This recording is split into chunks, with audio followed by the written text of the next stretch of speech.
بسم الله الحمد لله الصلاة والسلام على رسول الله صلى الله عليه وسلم.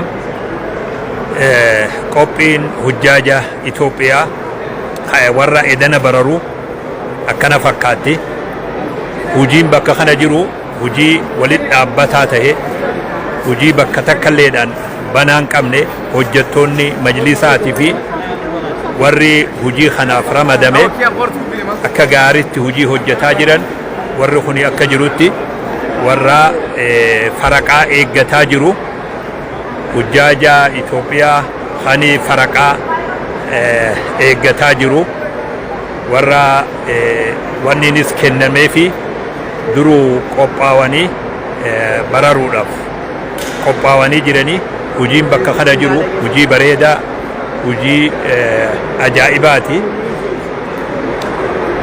hojjettoonni boqonnaa takka malee ifaajee walitti dhaabbattuu taate hujjaaja kaaddamaa jiranii khidmaan hujjaaja hedduu bareedduudha.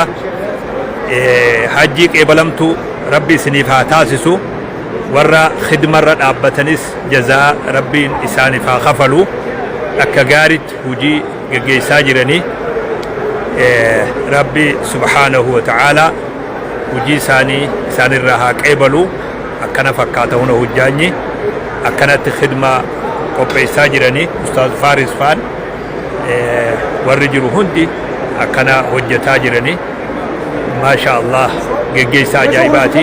hajji mabruur wa sa'yi mashkuur jennaani kuni warreen hujii isaanii fixatanii እነዚህ ተራ የሚጠብቁ ነው ወይስ የጨረሱ ነው? ተራ እየጠበቁ ነው።